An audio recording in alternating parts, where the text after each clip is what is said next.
Monsieur le président, madame la ministre, madame et monsieur les rapporteurs pour avis, mes chers collègues, nous sommes réunis aujourd'hui pour examiner les crédits de la mission Immigration, Asile et Intégration, dont j'assure l'examen avec Stella Dupont, dont j'excuse l'absence ce matin liée au changement d'agenda.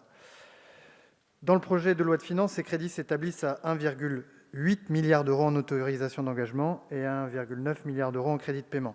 Ces montants sont en retrait de 8% en AE et en progression de 2% en CP par rapport à 2020.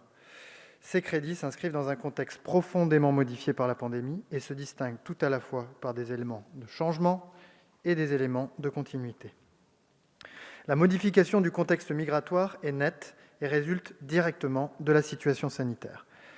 En 2020, pour la première fois depuis 2015, le nombre de demandes d'asile introduites en France baissera en raison notamment des restrictions de déplacement observées depuis plusieurs mois. D'ici la fin de l'année, 100 000 demandes d'asile devraient être introduites à l'OFPRA, contre un peu plus de 130 000 en 2019. En 2021, 130 000 nouvelles demandes sont attendues, c'est-à-dire autant qu'en 2019. Les crédits de la mission Immigration, Asile et Intégration tiennent compte de ce nouveau contexte migratoire et présentent des éléments de continuité et de changement.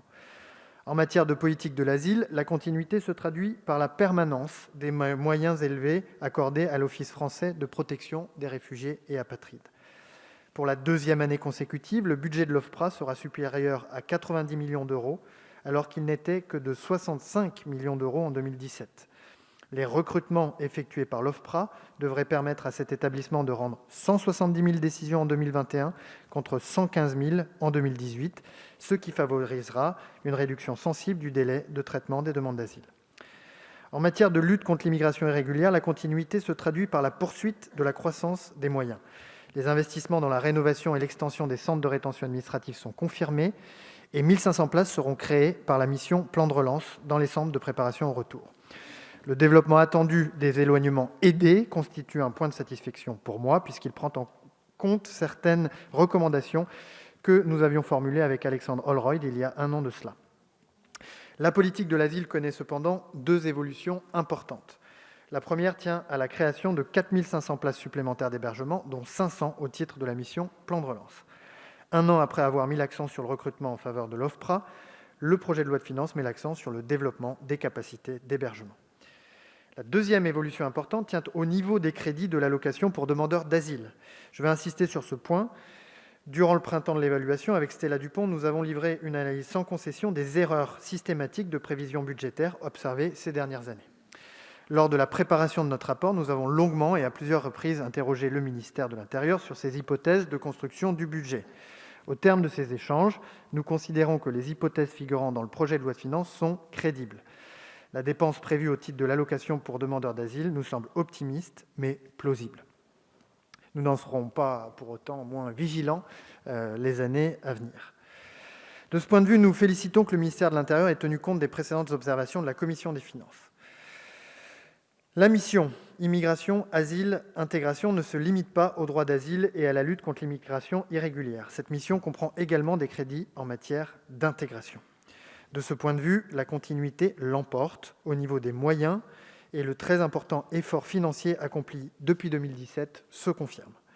En 2021, les crédits concernés s'établiront à 433 millions d'euros, alors qu'en 2017, ils n'étaient que de 180 millions d'euros. Cette continuité doit cependant s'accompagner d'une amélioration dans la consommation des crédits ouverts.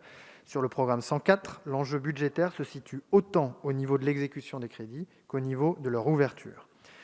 En matière d'intégration, avec Stella Dupont, nous appelons également de nos voeux différentes adaptations destinées à améliorer l'intégration professionnelle des demandeurs d'asile et des réfugiés. Nous avons présenté récemment un rapport sur ce sujet et nous espérons que le gouvernement retiendra certaines des propositions formulées, notamment sur la question des formations linguistiques du contrat d'intégration républicaine. Je conclurai en disant que le budget proposé est tout à fait satisfaisant, même si, d'un strict point de vue budgétaire, le recours à la mission Plan de relance pour financer certaines dépenses nous laisse dubitatifs. Je finirai en remerciant Laurent Delrieux pour son travail et en félicitant les rapporteurs pour avis pour la qualité de leur rapport. Avec Stella Dupont, nous vous appelons donc à confirmer l'adoption des crédits intervenus en commission et à voter en faveur des crédits de la mission « Immigration, asile et intégration ».